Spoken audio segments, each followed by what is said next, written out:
So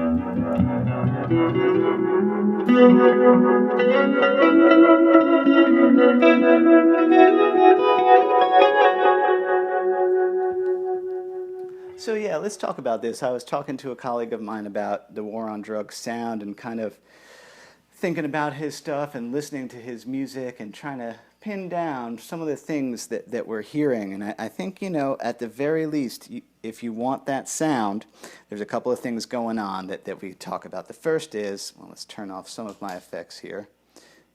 Boop, boop.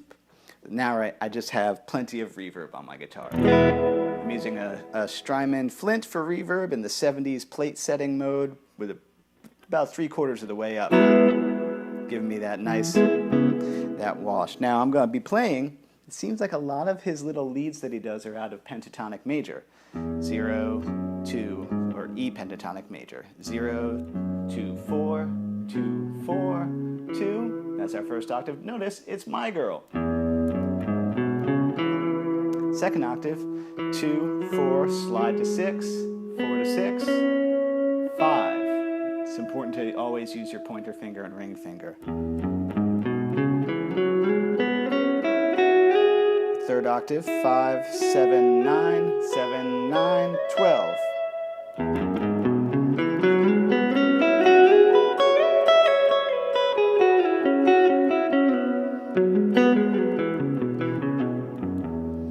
Let's go ahead and put on some analog delay. I got the Maleko Echo Dark Delay, set pretty long and slow.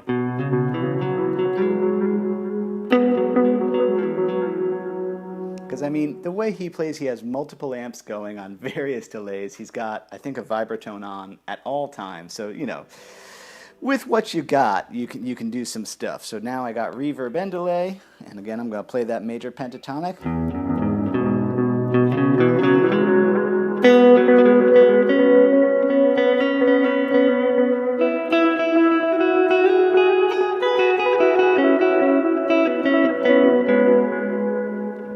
Go ahead, and the Flint also has a tremolo mode. I have it on harmonic tremolo, which actually sounds a little bit like a univibe.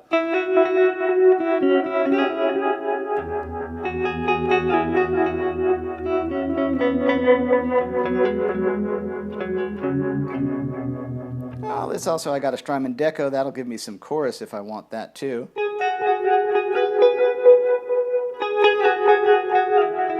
Getting pretty ambient there. So that's one thing I do observe. You got plenty of reverb, some delay, and whatever else you got down there, play around with it, because he's certainly not afraid to play around with some pedals. Now that E voicing of major pentatonic is very useful.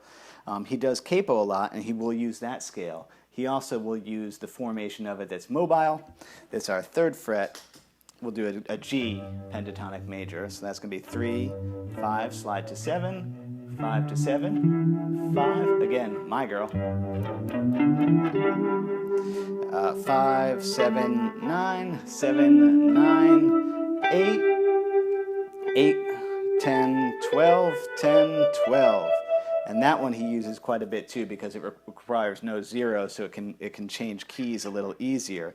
These scales are really cool because built into them is a sort of diagonal nature that changes the way you play guitar. You know, we grow up and we learn,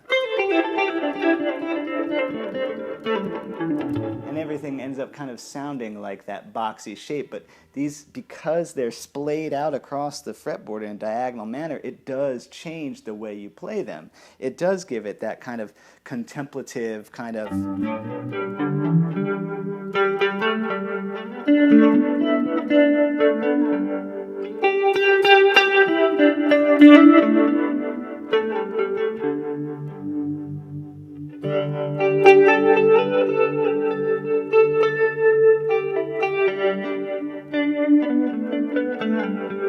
And I feel like that's pretty darn convincing way to do it, and really that's just plenty of effects and the major pentatonic scale. Now I will never belittle what he has done, but I will give you my best shortcut for it. Yeah, pentatonic major with, at the very least, tons of reverb.